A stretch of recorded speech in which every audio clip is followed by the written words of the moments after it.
internet curator. You know, Yeah, people not I create like a to meme. curate meme. Yeah, yeah. And then so Do sometimes I people like do people know that we're like doing this? Like people see this live, or how does it it's work? gonna go in live in like a couple seconds, and then or it might have gone live like 2 seconds ago. I don't know. I'm never sure. Okay, well, I know for sure we're definitely live now. So yes, we're joined Okay. right now by Joaquin Cinfuegos, and I was telling him, I consider him one of the finest uh, meme developers, but also internet curators of memes. Thank You know, you. Mhm. Yeah, a lot of I think memes are like a good form of propaganda, these days. And I think for a lot of younger people, it's become a way to like introduce them to uh into like radical politics, either communism or anarchism or other things. Like once they see it in a meme, they'll go research it and get more into those politics. It's a form of propaganda, I think, and it's a fun way, I think, to spread radical politics. you know, I think that a poem might be like like okay, so a novel is like the world Yeah. distilled.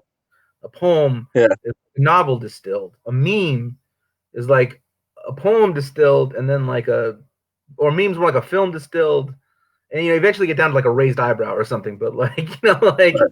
it's these further distillations of communication, and they're very effective. What got you into memes? What made you like passionate about memes? I don't know. I think part of it is like people on the internet take themselves too seriously, and I think it was a way at first to like make fun of that, like and like there was a lot of like meme like I guess people meme makers and stuff on Facebook, and I guess they're like they call them like it was like they were calling it like weird Facebook, and they would just make like these weird memes, but they were all like very like radical. Like a lot of them were like communists or anarchists, and a lot of them were like art students or something, so they would make it really obscure. Like they'll make these real obscure memes, and I don't know. I kind of liked them, and it was a way to kind of like poke fun of people that take the internet hella serious, Yeah, yeah, and then after that, I just started like I don't know, getting more and more into memes, I guess myself, yeah. So it's kind of a meme historian. So where I'm curious how some of these things develop. So where does this one where like you're gonna perish like a dog? Where does that one come from? Which one? The Which one where one? it's like, will you join me or perish like a dog? And there's like all this like this philosophical stuff in front of it, and it's like Mickey Mouse, and you're saying that you're Oh gonna like yeah. yeah. Which oh no, I think it's like I don't know, like people like take this like will take like something that's culturally like or in popular culture, and just you add some I don't know some random like text to it, and I think you can do a lot with that. Usually people were doing like very basic memes, like picture of a baby or something, and uh, and they got more and more obscure, and I think it was a good way to like poke fun of that too, like everything's political, the internet's very political, and it was a good way kind of like to kind of like radicalize some of those conversations too, so I think it's a good way to like entertain people, but at the same time get them to think about things. Like you can say a lot with a meme. Like it's basically like you can write an essay, you can write like some theoretical piece, which is still like important to do, I think. But a meme can like say so much and get you to think about things, and question things too. You know. So what do you, I mean? In the series of interviews, we've actually interviewed someone who was actually worked on like film trailers, right? So it was very interesting to Yeah. talk with him about how you condense. So in a way, like a meme's almost like it's almost like a film trailer for like a book or a film trailer for like a Yeah. political, uh, you know, uh, supposition or something. So like, what do you, Yeah. what's like the science of an effective meme? Like, what's the well, how do you, how do you, how do you, how do you, what's yeah? There you go. My question's What fine. What's the science of effective meme? what makes it an effective meme? Yeah. I don't know. Like I think because like the internet it's a crazy place. Like some people are into just random shit. Like I think the more popular memes are the ones that are more like I guess you can say quote unquote normie memes. You know what I mean? Like where like um it's not too political. You know what I mean? And something that's random and popular at the time. Let's say for example, Tiger King. Like that. Something that's popular at the moment and a lot of people have been into it. Like you get 1,000 people sharing a meme or something. But um for me, what's like I think there's for me especially, I'm into more like the very, very like more obscure kind of like weird memes and kind of, and some of that shit makes fun of those people too. Makes fun of some of like the popular culture. You're kind of like poking fun at it, what I mean, and poking fun at yourself at the same time. Um and for me that's kind of like, for me that's something that's a meme that's more kind of like that hits home to me, I guess you can say. And those are the ones I like to share, kind of like making fun of that, making fun of like kind of like popular culture, you know what I mean? And so to me that's, and if it's done like, and if it's funny and it's done like, like to me that's effective, right? And um like it might not be like too popular, like might not get like 1,000 likes. In fact, I don't get that many likes, either. I'm just I keep my page kind of private, just because like I was getting banned from Facebook and shit for posting some memes and stuff. But like I think in some way though, like they spread out, like people start sharing them and on other pages, like like more for more pages are built for clout, I guess, what I mean. And I think that's I think that's what kind of like has perverse some of the meme culture too, right? Like it's become kind of like capitalistic and opportunistic. Like for example, like I think was it Fuck Jerry was Yeah. a meme page that was like just stealing, I guess you can say quote unquote stealing other people's memes and sharing it, but like he was making money, he made millions off of his page or some shit, I mean, just Did, like that's, yeah, did I think so. I he think Bloomberg that, or something? huh? Did he take Bloomberg's money, Jerry? Yeah, something like that. And I think didn't have something to do with the Fire Festival, like that that Ja Rule festival and shit, I that think he did. they're Yeah, I just think stealing money from rich kids and shit. but yeah. So okay. So moving just for a moment from the wide world of memes. I've seen you interact. You're definitely. I mean, you say you don't, your page, you keep it private and doesn't necessarily, but you are a cult favorite. I mean, Yeah, everyone I know who goes on to do stuff like everybody knows, your page, right? So uh, but leaving the wide world memes for a second, like I've seen you in some Facebook interactions with people. So were you yeah. surprised at all when Bernie Sanders shifted up and endorsed Joe Biden? And if not, why not? I think, I think, I mean, people that I think most of us that are like more radical, I think we're not surprised. I think, um, I think people have like a short term memory, right? Like where like they want to, it's, I don't know if it's like, quote unquote first world privilege or something else, like where like they don't actually want to do the footwork to build like a revolutionary movement and want to just rely on something that seems much easier, like electoral politics, and get behind someone like Bernie Sanders, who's saying things that sound like, you can say, sexy, what I mean, and just basic human rights shit that people have all over the world now, what I mean, you can call like what first world countries or something, what I mean, like free education, free healthcare, just basic shit that we don't have here, and the belly of the beast and stuff. And that sounds great. I mean, that sounds great to a lot of people, and a lot of people like who you can say are a bit more comfortable here in the U.S. I mean, they have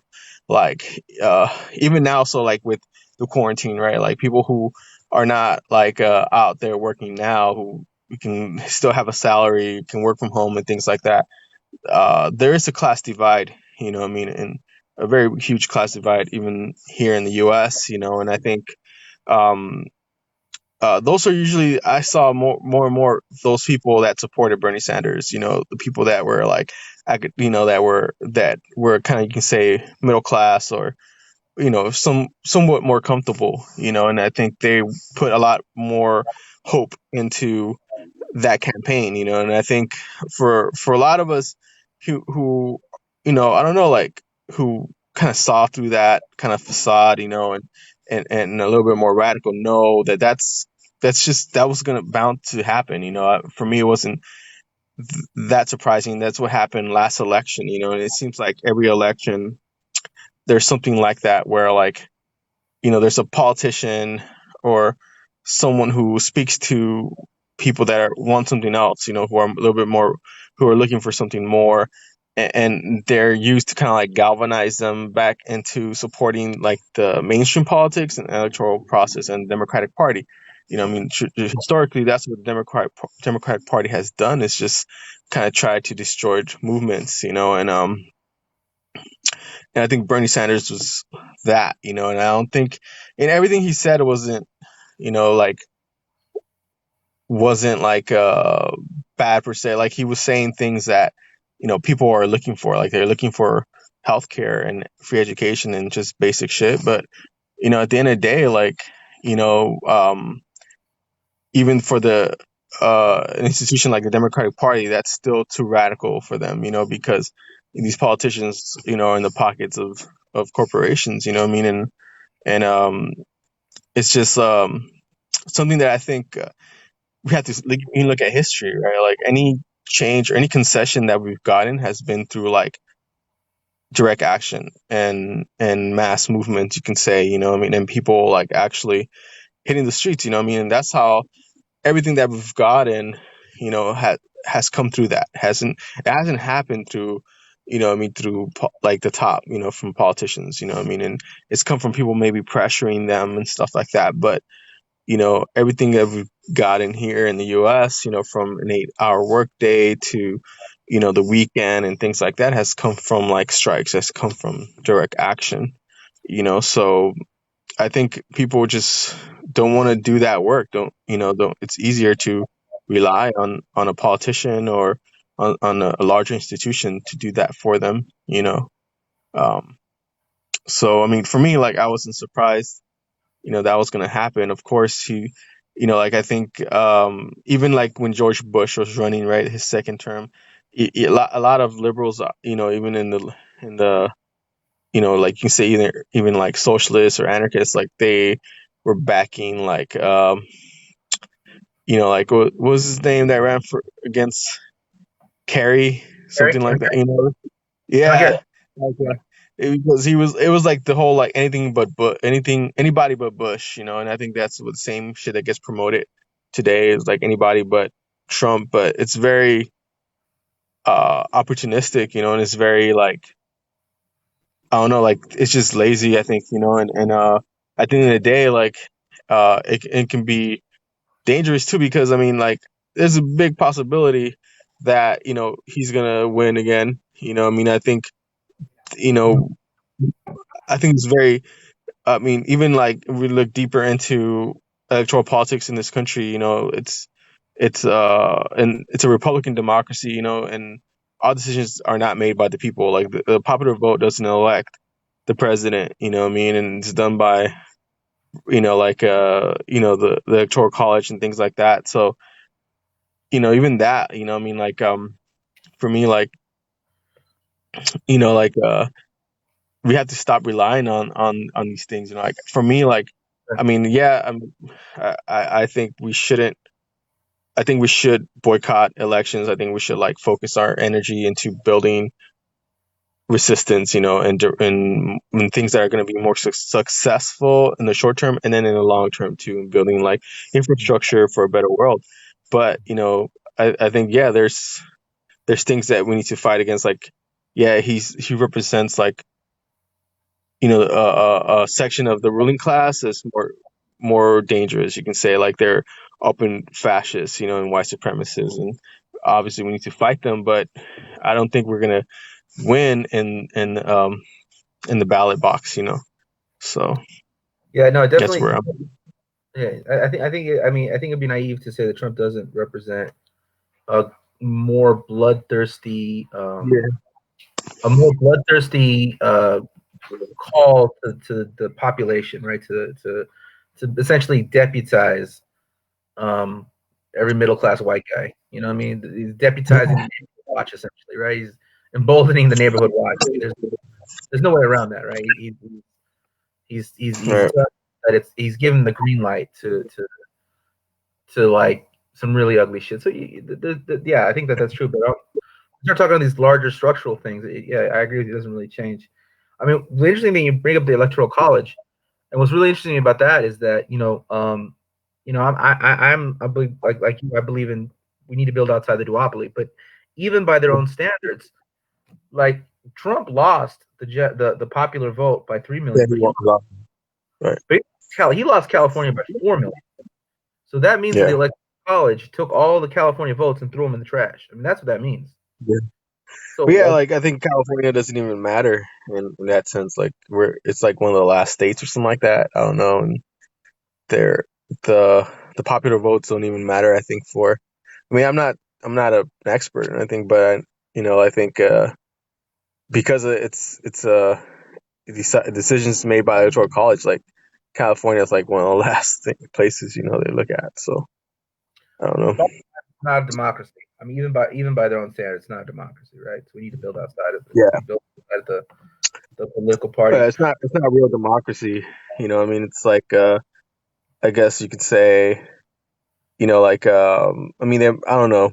Like I said, I'm not an expert or anything, but like they do model themselves after like these like European places like the Roman Empire and all these other places they say are like like kind of like the founders of democracy, which in my opinion it's not even true. Like the real democracy, direct democracy, came from this continent, with indigenous people, how they practice consensus and federalism and things like that, which at first like these colonizers tried to like kind of like model their colonies after like they were coinations, but like they couldn't.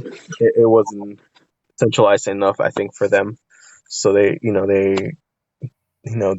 created again like this empire that was based in republican democracy. Like I think for me, like in the long term, I do think consensus and direct democracy like works. What I mean, and like you see people down south in Mexico and other parts of Latin America still practicing that in their own communities. And I think that's the type of uh, decision making that we need. I think, and that's very local and uh, that works for people. What I mean, and I think obviously we're not going to get there here in the U.S. And I think um, that's something to look forward to the long term. We start, I think, but we can start doing that now. I think, and how we do the work in our communities and everything that we're doing. Now we can organize ourselves in that way to kind of build the foundation for that type of world. Here Yeah, on this side. yeah. So so we find ourselves in this, amidst this pandemic, and in during this pandemic, we see that we see veterinarians donating ventilators. We see tattoo artists donating gloves. We see I heard one story about these priests who went into a tomb to find these Yeah. masks. The United States simply does not have the whatever. So my question to you is why is it that a capitalist economy is incapable of producing the necessaries? I think it's what's going on now.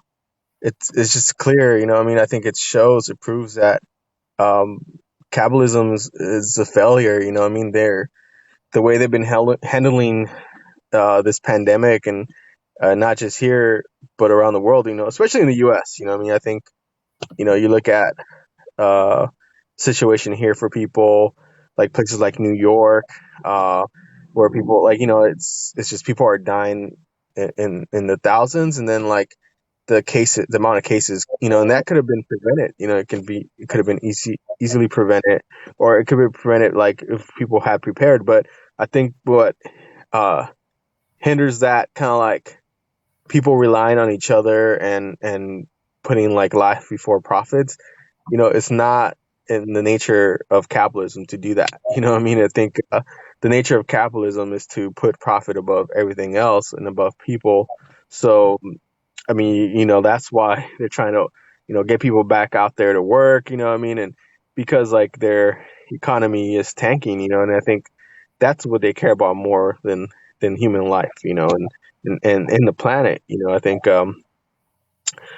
before this pandemic was the news of the day, like their climate change was, like seen by scientists as something that could be and still is like life ending, or human being can be like a like something that is catastrophic for people, what I mean, like in just like less than 20 or 30 years, what I mean, can have a devastating effect on life, so I think that's that again like proves to me that capitalism, it's not in our interests, I mean, I think uh when you and when like I think people, a lot of these like right wing social Darwinists, like they always talk about like human nature and make arguments for human nature, and why capitalism is the best system in the world.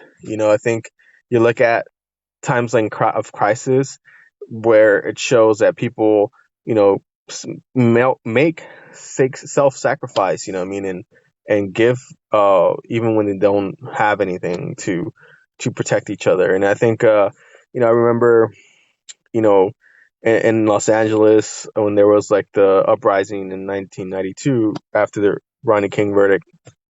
I was 9 at the time, but I heard about it from other people in like places like Watts and South Central where I grew up. That people were like, I think the city turned off the lights in the projects, but people were helping each other out, man. Like they were, you know, um, the media was trying to portray black and brown people as savages and animals, like they always do. But people were like coming out and helping each other out, like helping their neighbors out in the projects. What I mean, like when they needed food and stuff like that, or extra light or anything that they needed. What I mean, I think people were looking out for each other, which is similar to what we're seeing today. I think um, like mutual aid has been around in this continent and other places like for a long time. Cooperation is how people have basically survived, before capitalism and even now in times of crisis. And I think even mutual aid, right, is they try to the right wing and I think like it's like major nonprofits and other opportunists try to co-opt that, or to co-opt tactics that are kind of like like just you know grassroots and from the people, and they try to profit. Even like corporations, right, they're like they try to start GoFundMe's or try to do things that make it easier for other people to give instead of them actually donating funds and things like that, right? So I think it just proves, I mean, that we need something different, and I think to me it's a good opportunity to start thinking and creating things that are make us self-sustainable and create more self-determined communities where we can start like growing our own food, start like relying on each other, start relying on the land too and protecting it, Yeah. and creating the infrastructure for that, for a different world, right? Yeah. You mentioned the 92 the riots. I mean, so the 92 rebellion and the aftermath of that, how people were supporting each other, Yeah, and how that was, and I grew my childhood hometown is El Sereno, right? And so right now in El Sereno you see them seizing the homes, whatever. So these are communities that oftentimes are portrayed, the East Side, South Central, South Central area, are portrayed by the media as these horrible places where horrible things happen, yeah, and people don't go there, you'll get shot, right? And yet we see in places this is where people come together in community way more often than say on the west side or wherever. Like Yeah, I was in Santa Monica, you get a mudslide, you're dead. You know, you don't expect your neighbor to come fish you out. yeah, yeah. Yeah. So I mean, And I then think that people, yeah, yeah, for sure. no, Like I even feel like for example, like another story that I like to hear, like every time, like when I heard about it, like I was like, fuck yeah, like in Pico Union, which is like a large Central American community, and which was where the area where the Rampart scandal happened. I don't know if people remember that, right? Where like there was all this like corruption that got uncovered inside the LAPD and that division, and uh but it was known for a long time. People knew that in that community, and they hated. They had a fucked up relationship. The police had like they do in our communities. They have a fucked up relationship with the people.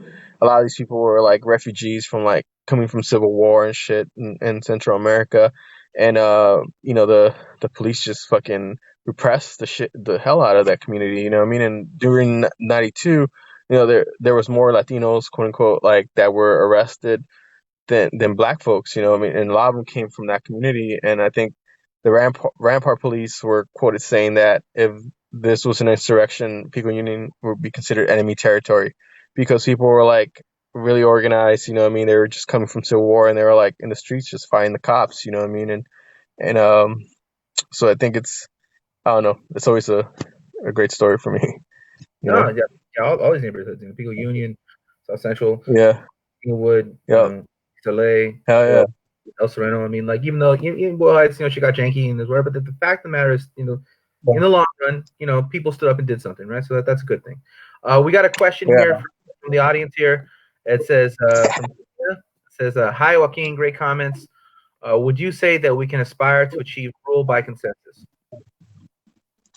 A world by consensus. I think consensus works like and I think we can democracy is not meant to like I think be in a like like something that's a large area, I mean, I think you can have like communities organizing locally, right? And then um I guess you can have networks or something like a federation, which people did in this continent before colonialism, where like they're sharing resources and sharing like decision making or sharing like the same goals in the long run, but they're making decisions locally, which is what affects you, right? Like, um, I think communities like that are organizing in a particular area, I mean, they know what they need. I mean, they know what they need to do to live a comfortable life and what's affecting them, and they can make decisions that are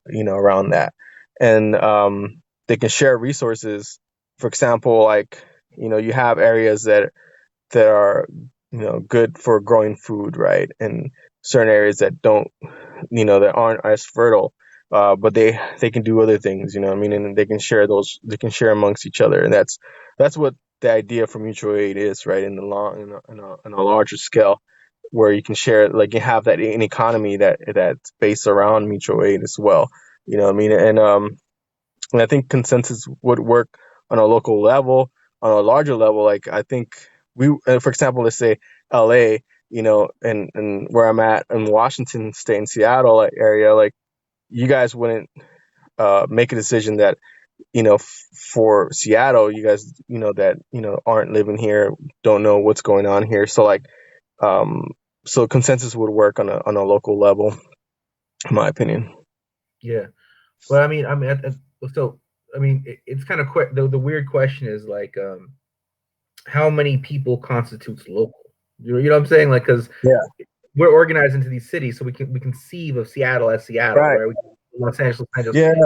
People is too many people for Yeah. for, for And I to was going to mention that earlier too, when we were talking about the pandemic. You know what I mean? I think part of the problem with capitalism, right, is that it centralizes like resources and power in these mega cities. You know what I mean? And people have to live in these cities to work and survive. You know what I mean? I think in a different world there wouldn't be that division between like a rural area in an urban area, you know what I mean, that divide would not exist as much. You know what I mean? I think there wouldn't be a need for like mega cities and shit. You know what I mean? I mean, that would be hard to transition out of, you know what I mean? Because people are so used to living in like a place like Los Angeles, like fucking overcrowded and, you know, stuck in traffic all day, or in New York where you're fucking living on top of each other, literally. And like where a pandemic in those cities were like just fucking running havoc and just, you know what I mean, like that's what's happening in New York right now, you know what I mean, because there's so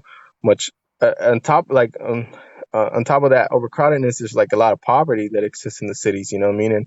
And so, you know, there's not like I mean, you know, we're, you know, like I think we're inside this empire, but in other places, you know, like most of those cities are like like people live in shanty towns or in colonias, you know what I mean, where, you know, they have to work in such off conditions, and then they go into these areas with no clean water and no electricity and things like that. I think in a different world, we wouldn't have a need for these type of cities, right? I mean, um, there wouldn't be that kind of like centralization of resources as much, I think, in quote unquote industry, you know. So what's really interesting to me is this concept of nature as kind of an industrial Yeah, capitalist myth, right? Like yeah, there's a distinction between like the world and then nature. Like nature is something outside the human realm. Like yeah, nature, society, and then there's nature, right? And that right, right. idea, but it's a very fascinating thing. Is that idea? I see more and more people talking about it, but that idea has not spread through academia, has not spread through an article in the New Yorker, has not spread through some groundbreaking thing. And that should spread through memes. People making memes about Yes. nature uh, Damn. being Yeah, a myth. I mean, that's where I see these conversations being generated. So can you speak to like how yeah, this very philosophical kind of point of this very biting commentary actually got spread through yeah, memes? yeah. Which goes back to like the role of memes in society today, right? Like how they can be sources for or educational, you know, educational and propaganda, you know, pieces, you know, and a meme can like, you know, inspire and create that type of debate, you know, and that type of discussion, you know. I think you know, it makes people think too, like question things. For example, even like, you know, the oh no, I've been, because like, you know, that Ted Kaczynski documentary came out, and people were making memes about it. It was just creating that conversation about that, the whole like industrial society and its effect on, like, most problems come from industrial society, you know, and things like that. But, you know, yeah, like you said, right? Like I think academia has not been producing or creating that conversation. There's been like kind of like, you know, they kind of academia kind of gravitates to whatever again is sexy at the moment too. You know what I mean? And I think they don't really ask the questions or break beyond their kind of like um mold too. You know, I think Yeah, it's very institutional too. yeah. So go on. There's kind of weird loop going on right now between like what are called like the social media influencers and certain Yeah. academia, right? So like Huh. it comes from it comes from academia. Like they'll come up with some phrase, it'll make its way to the influencers, or it'll come from the influencers and it'll make it way, and there's a Yeah. circle feeding itself. And what is happening is kids on the college campus pick up their politics from this. They return to their communities and they're supposed to know things because they just went to UCR or something, and like know things. So they come back. Yeah, I'm real. That place a fountain. So like you know Yeah. what? And they're cheap. That's why I'm saying UCI is a Yeah. You know, UCI that's is one of the fantastic. universities where like more people of color. I think Riverside and Santa No, Cruz. I don't know. but they're cheap. So like they don't pay me well. So so Yeah. I'm gonna make them the example. Same shit. Yeah. Some shit all UC. But no, there's a cycle back and forth, Yeah. between the influencers and more kind of word gamey academics, and they just go Mm, back and forth, back and forth. They keep circulating mm. this stuff, and it Yeah, drifts further and further away from real people with real problems, seeking real solutions to them. yeah, yeah. I think we can't rely on either. Um, I think I think they're both kind of like it's kind of like a popularity contest too. A lot of times amongst both academics and quote unquote influencers who are they're both kind of like searching for clout, whether it be like in academic circles or on the internet,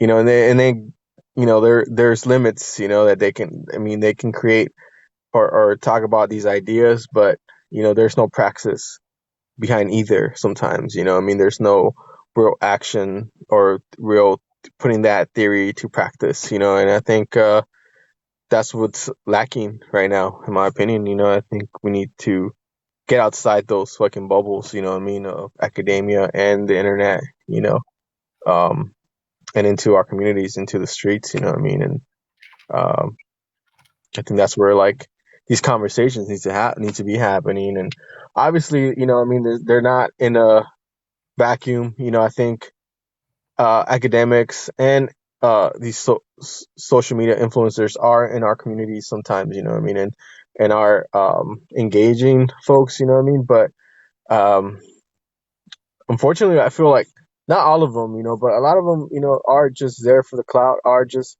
I mean, I think it's something that I've seen recently too, where folks are just like, what I mean, like making money off of their clout, and um, which is like, I mean, I'm not gonna knock anybody's hustle, but like, I think that's if it's just like about that and not about like actual real fundamental change and real fucking revolutionary action, then what is it about? You know what I mean?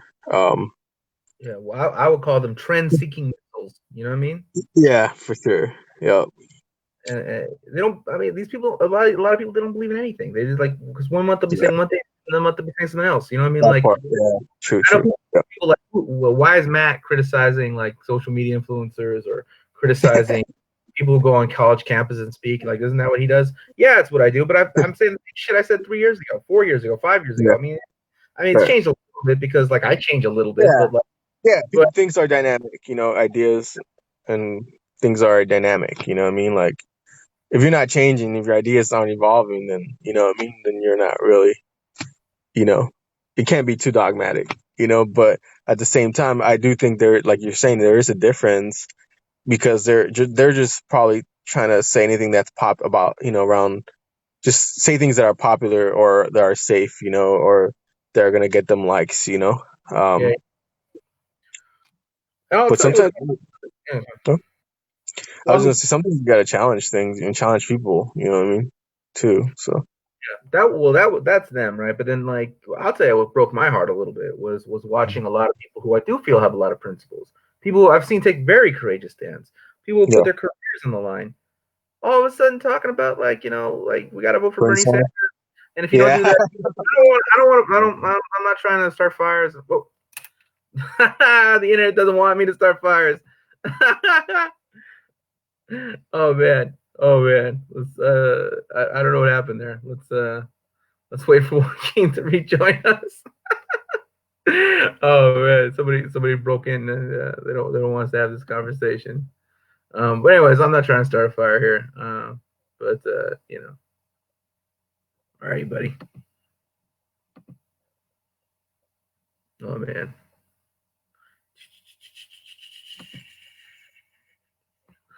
Well, we're waiting for Joaquin. I will say that I the kind of style and aesthetic of Joaquin Cinfuegos is kind of in a way it kind of influenced some of the not necessarily content, but more of like kind of swag that I was like hoping for when we started telling. Oh, here we go. Yeah, man. sorry This about that. I man, we got clicked some off. Button. like no, this conversation can't happen. That was good. It was getting good. Again, no, Yeah, I mean, go on. Go on. I Sorry. Yeah.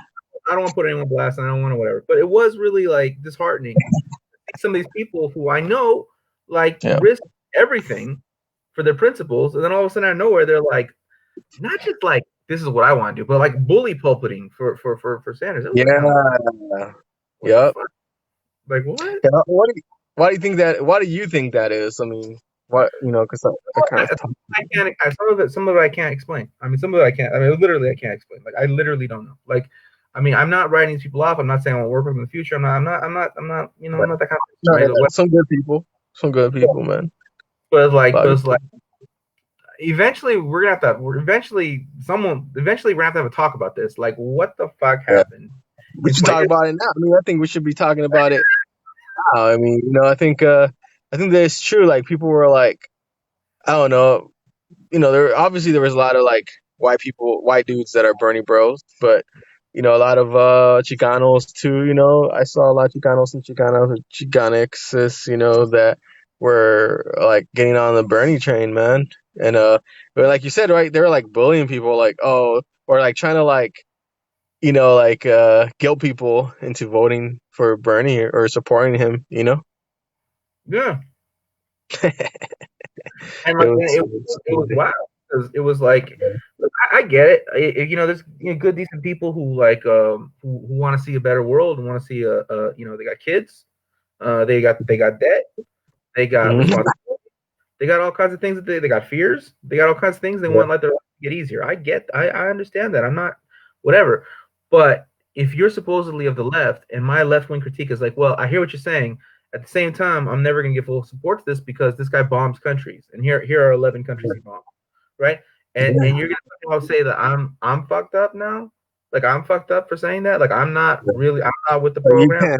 you can't be critical at all of this person, right? Like Yeah, you know, like they're I'm fucked. untouchable or something. Yeah, I fucking ruined the dinner party, like like what I'm saying, like I spiked the punch, like shit. Wait. Oh man, yeah, I know, and like I don't know. For me, I was just like whatever. Like I guess the best way to like call people out sometimes is through memes. I don't know, you know what I mean, or online, like poke fun Yeah, at it because I don't know, like people were like getting too like sensitive about it, and I think I did had to like some people that are like hardcore supporting Bernie, you know what I mean, and like I don't know, it kind of got annoying to me too, you know what I mean. I had to like unfollow that, you know what I mean, on social media because I was just like, man, this is just like people that should know better. I think I was that was the one surprised. big part. It wasn't like the average everyday person, like someone's like a working parent, or like Yeah, somebody's like saddled with student debt and they just like they get all these for the first time, all that stuff, right? Like all that's understandable, but like it was people who like what I mean, like yeah, these red flag types, and I was like, what the yeah. No, like I mean, like people that call themselves anti-imperialists or like communists or anarchists or like you know try to like at least have an image of being like anti-capitalist or this and that, and then they got on the Bernie train. To me, it's like, well, where are your principles? I mean, you can't like I think people should at least like explain themselves like why they're. I mean, obviously they'll have they'll do like their fucking political like gymnastic or whatever like to fucking you know m- make excuses of why. Like I don't actually I know a lot of good people that did back him up and I think maybe deep down they knew he wasn't gonna win or the Democratic Party was not gonna allow him. I think at the end of the day, I think I mean, like if it's not even realistic, why like hey, here's my integrity, let me throw it in the yeah, fire. Like what? yeah, Like, yeah, yeah. I mean, I think even if he was like, because he was like the most popular candidate at some point, you know what I mean, and I think that was making the Democratic Party and that as a whole like I think at the end of the day they would probably would rather see fucking Trump win than Bernie Sanders. You know what I mean? At the end of the day, realistic. Because like there probably would have been like, oh, we rather have the monster we know than the monster we don't know, or whatever. Because like Bernie represents something, you know, even though like whether he means it or not, or what he's saying, you know, I think that's gonna hurt their pockets. You know what I mean? Yeah, it's a level And of then instability you don't want. I mean, yeah, it's a. yeah, I don't even know if it's like they think his policies. Just the fact that if he Bernie Sanders presidency, like if he were president, the hit the stock market would take just because because that shit's based on nothing. Like yeah, the U.S. yeah. economy is a skyscraper of what do you call popsicle sticks? You know what I mean? Like that shit can't even. It's not based on anything material. That's why fucking was it the Federal Reserve pumps like billions of dollars into the stock market, and it doesn't even like what I mean. They're talking So about they're talking about minting $1 trillion coin. I mean, what the fuck are we talking about? This is like the Lord of yeah. the Rings shit. Like like and then after the COVID, they're like, throw it in. No.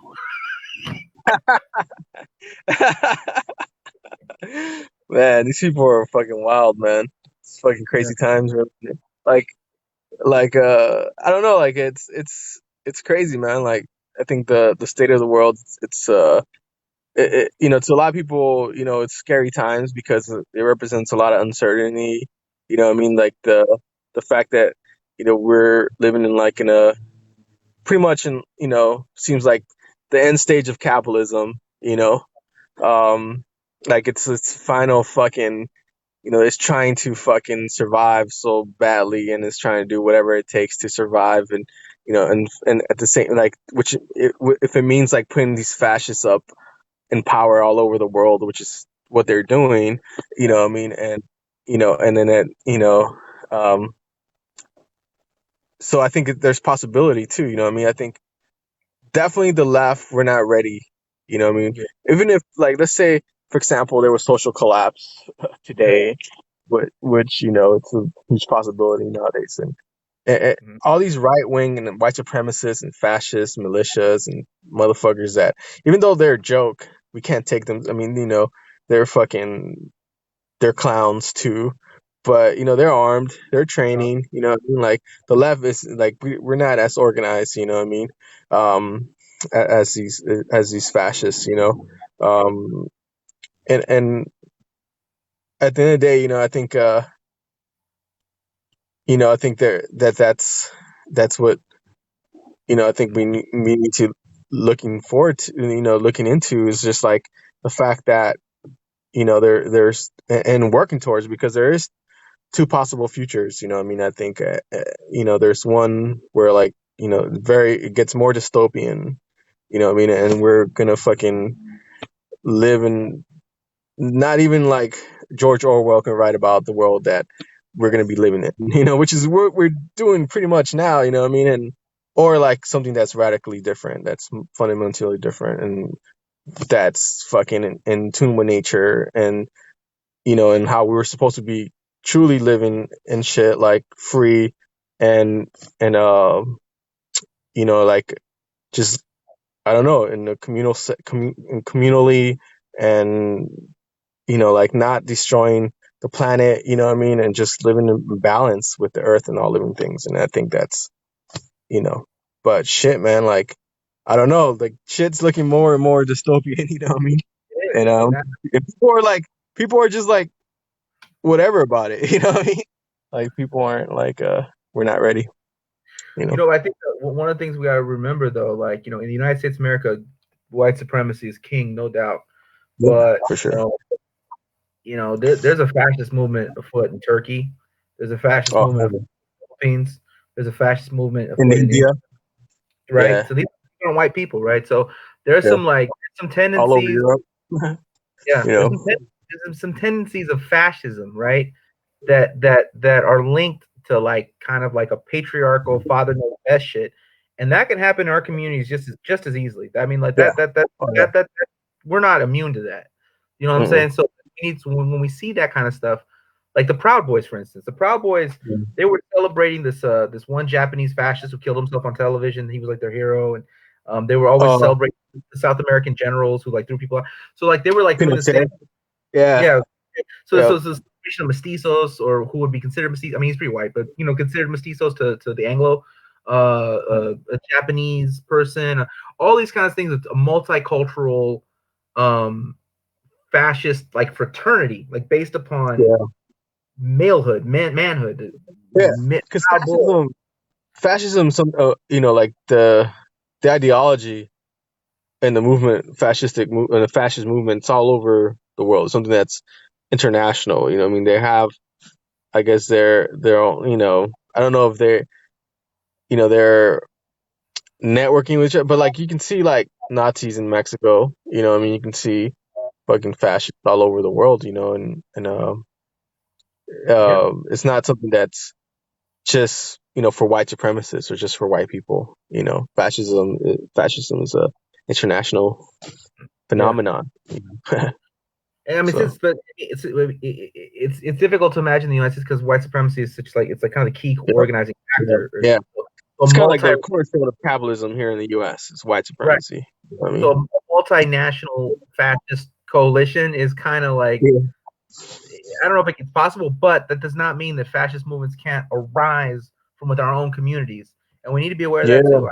I think we sleep on that. Really sleep on that. Yeah, like because I mean, like I think people romanticize like populism and populist movements, and all these like, oh, just because it's a popular movement, that's a good thing. I mean, like fascism is a popular movement. I mean, and they're the thing about like revolutions, I mean, it's that usually like they can be spontaneous. I mean, and historically, they have been, and it's usually like certain groups of people that are like opportunistically kind of like steering that kind of like popular uprisings, in certain directions. I mean, it can be, and here in the U.S., you have a lot of like, I guess you have a lot of like poor white people, even though they have more privilege than us, than poor people of color.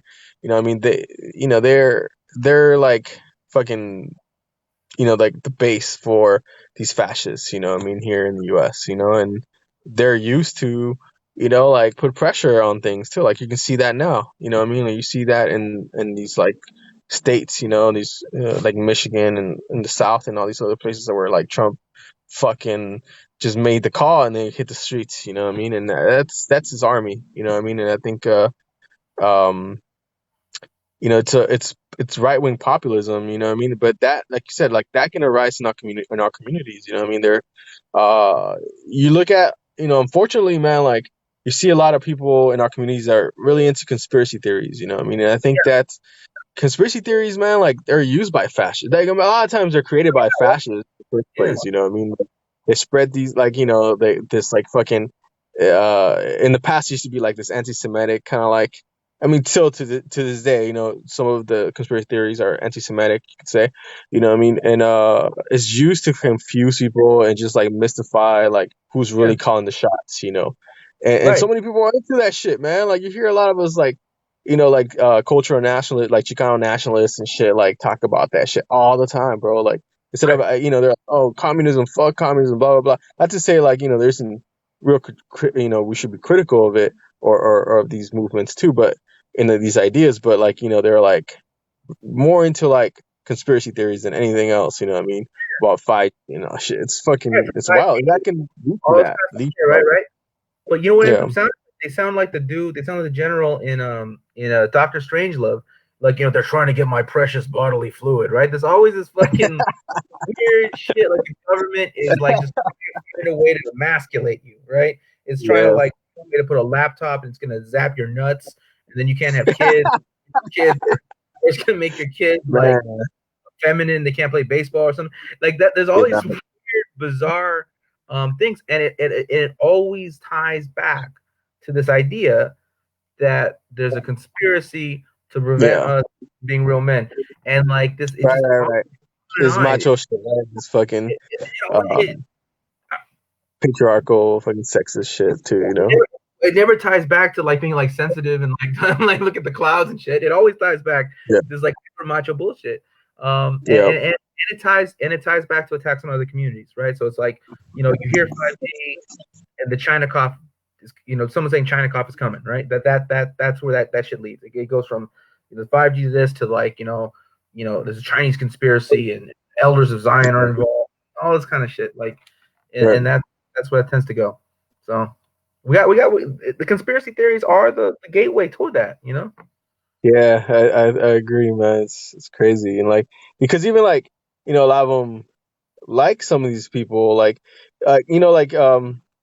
people like Joe Rogan, you know what I mean? Like, who's like, he says he's a centrist, but man, like, even on his show, man, like, he has all these fucking fascists, which, I think, a lot of like people in our communities are into or like these motherfuckers, you know what I mean? And like, um, which is, I think is dangerous, you know what I mean? I think it's, um, like you said, right? It can lead to things like, yeah, being more into like these fascist ideas, like, and low key kind of like supporting some of these like fascists, you know what I mean?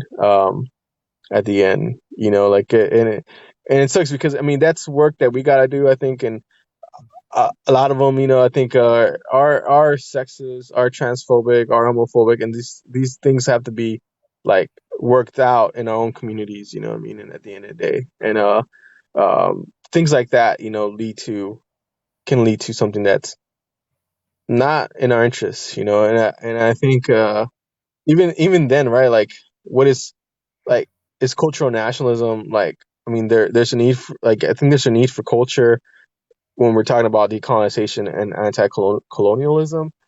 But like when it lacks action, and usually lacks action because motherfuckers are just into these conspiracy theories, you know what I mean, and not really into like organizing, Um, so I And don't I know, think to fight those battles, I think memes will lead the way, huh? and memes will lead the way. No, I fight. I think they play a role. I think memes have a role. You know what I mean? But like I said, like memes, like propaganda, like theory, all that shit is a good way to like have these conversations, and at least tap into people like and younger people, which are like I think a lot of people, it's always like next generation. I think that needs to like step up and stuff like that, and it's a way to like kind of like get all these new young people into radical politics. You know what I mean? But I think it doesn't mean we shouldn't be having these conversations in person. I think that's where they need to happen. Well, we're coming up on the hour. I really appreciate you taking the time to talk with No me. problem, man. This shit was fun. I want to tell you, I want to tell you on a personal note, like there's a group I'm part of, Telehagwar, and it's four of us. So I'm not the sole conceiver or whatever of it, but like Yeah. when we started this, one of the kind of ideas I had in mind was kind of like, what if like Joaquin Cinfuegos had his own like like how would that shit look? Like Well, what? a lot of it is based on like that kind of punchy attitude, right? That punchy, just in terms of style. Maybe I mean like the politics are a Yeah. combination of the, but like the kind of punchy style that I envisioned when we kind of that I brought to the table, like it had a lot to do with the way you curate your memes. So that was kind of my conception, anyway. Cool. Thanks, man. Thank you, bro, and thank you for interviewing me, man, and bringing me on. And, I'm looking forward to checking out the other interviews in the future. And thank you for thinking about me and in your process. Yeah, always, always. I gotta find a better lighting, man. I'm like, my quarantine name would be Casper. You know what I'm saying? Like, I look so fucking washed out, Yeah, man. I'm still I just got off work, man, so I'm in my truck and shit.